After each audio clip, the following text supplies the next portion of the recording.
Process account, जो cost account का एक इंपॉर्टेंट टॉपिक था और हमने इस पर एक वीडियो हम लोग पहले से अपलोड है आपके यूट्यूब चैनल पे।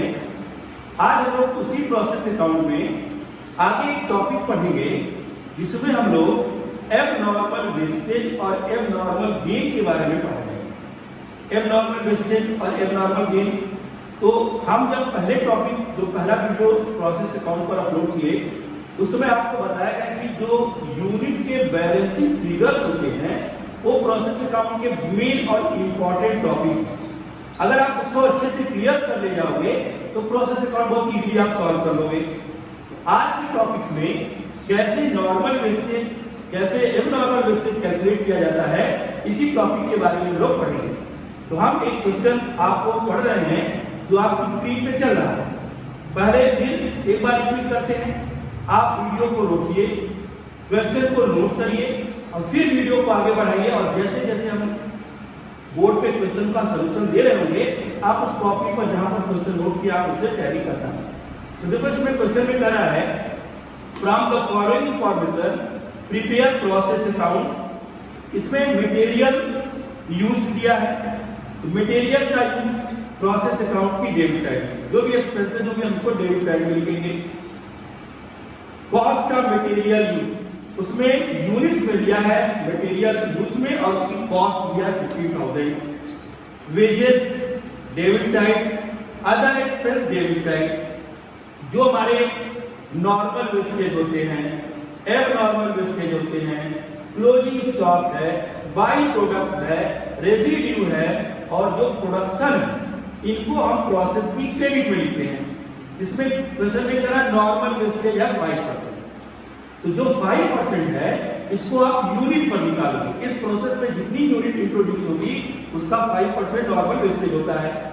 तो नॉर्मल वेस्टेज का रूल है अगर क्वेश्चन में उसको वैल्यू करने के लिए रुपीस बोला है तो उसका वैल्यूएशन करना जिस रुपीस पर, और अगर नहीं कहा है उसका हम कोई भी वैल्यूएशन नहीं करेंगे, अमाउंट में डैश लगा देंगे। फिर उसके बाद एक्चुअल प्रोडक्शन दिया हुआ है, तो एक्चुअल प्रोडक्शन और साथ ही साथ नॉर्मल वेस्टेज की पर यूनिट वैल्यू भी दे दिया है। तो नॉर्मल वेस्टेज के सामने डैश में लगाकर हम उसकी रुपीस में कैलकुलेशन कर देंगे और एक्चुअल प्रोडक्शन दे दिया है। तो देखो जब हम शुरुआत में बताया कि जब नॉर्मल वेस्टेज क्वेश्चन में दिया हो और बैलेंसिंग फिगर हो तो उसका आउटपुट होगा। आउटपुट दिया है तो बैलेंसिंग फिगर नॉर्मल वेस्टेज होगा, और नॉर्मल वेस्टेज और आउटपुट दोनों दे दिया है तो यहाँ पर जो बैलेंस आएगा वो या तो एबनॉर्मल वेस्टेज होगा या एबनॉर्मल गेन होगा। तो अब इस क्वेश्चन के सलूशन के लिए बोर्ड पर चल रहे हैं, आप इस क्वेश्चन को अच्छे से सॉल्व करें, देखिए। तो अभी हम लोगों ने क्वेश्चन को अच्छे से पढ़ा, अब इसका हम सलूशन दे रहे हैं। तो देखो क्वेश्चन में कहा गया कि इस प्रोसेस में मटेरियल 5000 यूनिट्स कंज्यूम हुआ है। आप लिखोगे डेबिट साइड में टू मटेरियल यूनिट में 5000 और क्वेश्चन में उसके नीचे लिखा है कि कॉस्ट ऑफ मटेरियल 15,000 और जो 5000 यूनिट्स है उसका कॉस्ट ऑफ मटेरियल है 15,000 रुपीज, 15,000 रुपए है। फिर उसके बाद क्वेश्चन में पढ़िए वेजेस दिया हुआ है, आपने एक्सपेंसेस टू वेजेस लिखा 12,000। फिर दिया है अदर एक्सपेंस और अदर एक्सपेंस लिखा गया 3,000 और उसके बाद क्वेश्चन में नॉर्मल वेस्टेज दिया 5%।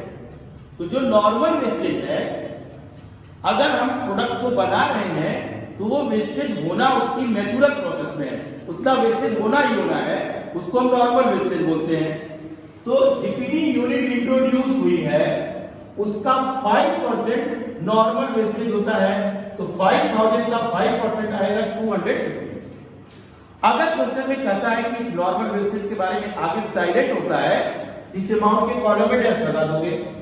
लेकिन इस क्वेश्चन में कहा है कि नॉर्मल वेस्टेज की हर यूनिट 5 रुपए में बिक जाती है, यानी ₹5 पर यूनिट रिकवर कर लेते हैं हम लोग। तो 250 हमारा नॉर्मल वेस्टेज इन यूनिट है, इनटू 5 करोगे तो आएगा 1250 हुआ। अब उसके बाद सबसे आखिर में बोला एक्चुअल प्रोडक्शन, तो इस प्रोसेस का एक्चुअल प्रोडक्शन है 4500 यूनिट। तो हम लोगों ने by transfer in next process रुपया 4500। अब सारी इंफॉर्मेशन क्लियर हो गई। अब हम बैलेंस करेंगे। बैलेंस पहले यूनिट का होगा, एक क्लियर किया, पहले यूनिट का बैलेंस करेंगे। हम डेबिट की यूनिट और क्रेडिट की यूनिट को ऐड करेंगे, फिर डिफरेंस निकालेंगे। अगर कम क्रेडिट साइड में आया है तो लिखोगे बाय एबनॉर्मल वेस्टेज, और अगर बैलेंस डेबिट की तरफ आया है तो लिखोगे टू एबनॉर्मल गेन। तो यहां पर यूनिट है 5000 डेबिट में और 4750 है क्रेडिट में। तो हम लोग पहले यूनिट का बैलेंस करें 5000 और 5000 से 4 आ जाएगा 1250। 1250 यूनिट हमारी आ गई एबनॉर्मल वेस्टेज। 250 यूनिट 250 यूनिट हो गई एबनॉर्मल वेस्टेज। 5000 में से 250 4500 माइनस किया, आया एबनॉर्मल वेस्टेज 250। अब देखो हमें इस एबनॉर्मल वेस्टेज जो बैलेंस से आया है इसकी वैल्यू निकालनी होगी।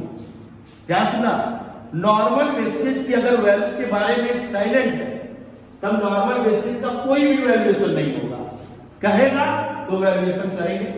लेकिन एबनॉर्मल वेस्टेज के वैल्यूएशन के बारे में साइलेंट रहेगा, आप उसको उसका वैल्यूएशन करना होगा। उसका वैल्यूएशन ठीक उसी तरह होगा जैसे हम नॉर्मल प्रोडक्शन के अमाउंट को कैलकुलेट करते हैं, उसके बैलेंस को पता करते हैं। तो हम लोग एबनॉर्मल वेस्टेज की वैल्यू निकालेंगे तो हम देखेंगे कि हमने टोटल कितनी यूनिट इंट्रोड्यूस की थी, तो 5000, और इसमें से जितनी नॉर्मल वेस्टेज हुआ उसको माइनस कर दोगे 250, ये हो जाएगा 4750 यूनिट्स आया। फिर निकालेंगे कॉस्ट ऑफ प्रोसेस। तो कॉस्ट ऑफ प्रोसेस में हम डेबिट साइड के आइटम को ऐड कर देंगे, ये हो जाएगा 30,000।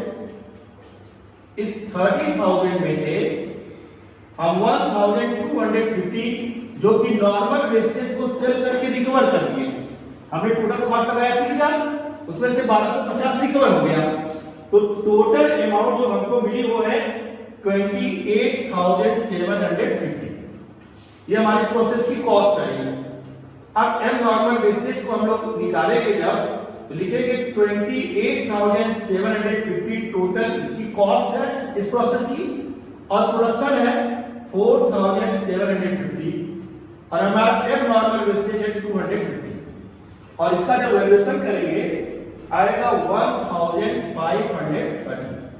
फिर सुनो, आपने यूनिट्स को ऐड किया और उसमें से 250 नॉर्मल वेस्टेज क्वेश्चन में दिया है, transfer in next process 4500 debit question में दिया हुआ है, और उसके बाद एडिशनल कोई इंफॉर्मेशन नहीं। तो जब हमने यूनिट का बैलेंस किया तो हमारे क्रेडिट साइड 250 बैलेंस आ गया। तो जब क्वेश्चन में नॉर्मल वेस्टेज और आउटपुट दोनों दिया हो तो बैलेंसिंग फिगर अगर क्रेडिट में आता है तो एबनॉर्मल वेस्टेज, उसका वैल्यूएशन हम 5000 यूनिट्स बनाए हैं, ये यूनिट्स में है और ये भी यूनिट्स में है, जिसमें से 250 यूनिट्स नॉर्मल वेस्टेज की गई, तो 4750 आया। और कॉस्ट इस प्रोसेस का है 28,750। तो 28,750 को बनाने में 4750 यूनिट को लगता है, तो 250 यूनिट का हो जाएगा 1530। इसको याद किया। और उसके बाद अब हम लोग इसका बैलेंस करेंगे, और जो बैलेंस आएगा वो ट्रांसफर इन नेक्स्ट प्रोसेस में लिखेंगे। तो हम 30,000 में 1250 और 1530 को माइनस करेंगे और आएगा 27,237। ये हमारा बैलेंस से आया हुआ है। तो इसको नोट करें और इसको रिपीट करें और फिर बार बार इसको प्रैक्टिस करेंगे तो ये बहुत इजीली आपको समझ में आ जाएगा।